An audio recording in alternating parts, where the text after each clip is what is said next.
Hey, what's up, everybody? It's Dr. Jason Jones back with another episode of Health Made Easy. And we are continuing in our series on this opioid crisis that we're in. And today we are talking about non opioid care for chronic pain. Probably the one everybody's been waiting for. And in case you just started taking opioids, we hope not, for controlling pain, then you might want to try out a couple of these non opioid methods for caring for chronic pain. And the reason for that is because overdependence on opioids can certainly lead to addiction. We've seen that time and time again in the States, and overdoses as well, which come with a whole host of severe and diverse side effects. So we're going to give you several today. Some of these are a little bit old school, and some of these are a little bit new school, and they're all effective. And you just got to find the right thing for you. And for some of you, you might need to do a little bit of all of them. So the first one is cold and heat. Cold is essential, and for sustaining or after you sustain an injury to relieve pain, reduce inflammation, helps with recovery and reduce muscle spasms. And heat certainly is better when something's a little bit more chronic, but it does help relax muscles, and it also raises your pain threshold as well. Exercise is another one. Staying physically fit, whether you have pain or not, can play a huge role for individuals, who have pain conditions. And I totally get that when you're in pain, you don't want to exercise, but you do need to move because movement crosscuts the pain cycle, especially in things like arthritis, low back pain, and even fibromyalgia. Weight loss is another one. Several painful health-related conditions get more critical with excess weight. It just makes sense that losing weight would take pressure off of your joints, your muscles, your ligaments, your tendons. Occupational and physical therapy. OT and PT assist people, by improving, range of motion, activities of daily living, even teaching people how to bathe, dress, and eat again the same way, and even just move better in their daily lives.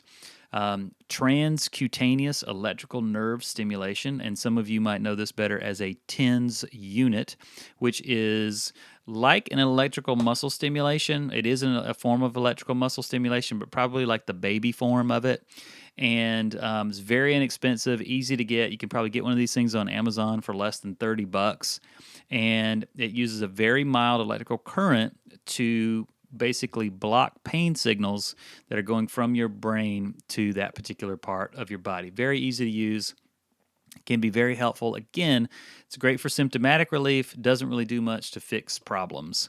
Ultrasound. This is a type of therapy that directs sound waves into body tissues, and it's most time utilized for improving things like blood circulation, promoting healing, decreasing inflammation.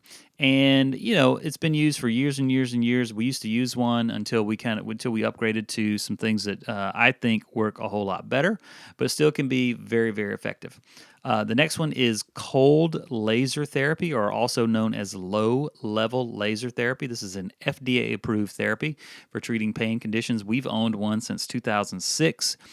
We actually have one of what I think is the best ones on the unit. We actually are on the market. We have two of them. And the cold laser basically releases pure light in the form of a wavelength that is absorbed into the affected area or the injured area and decreases things like pain, swelling, inflammation, but also accelerates tissue repair. The original research that they did on this was one of the original things that this was used for was for wound healing for burn victims. I do not remember the medical doctor's name, but he basically got one of them to discredit its ability to help with anything, essentially. And he started using it on burn victims, and he noticed that they healed at about a 60% better, faster rate than those that didn't use it. And then he bought a bunch of them. So there's other mind-body techniques. Things like mind-body relaxation methods are typically used at a variety of healthcare centers, even hospital-based pain clinics.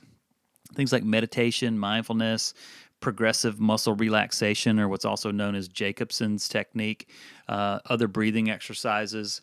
Tai Chi and yoga as well. These exercises and mind-body practices, they use meditation, breath control, movements, to stretch and strengthen muscles. They might assist in chronic pain conditions like low back pain, fibromyalgia, headaches, arthritis potentially as well. Biofeedback is another one.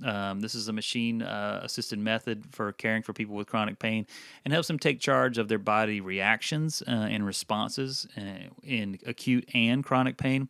Chiropractic is certainly a non-opioid treatment for caring for people with chronic pain, since it helps improves the body's overall function and also helps the body to heal itself naturally.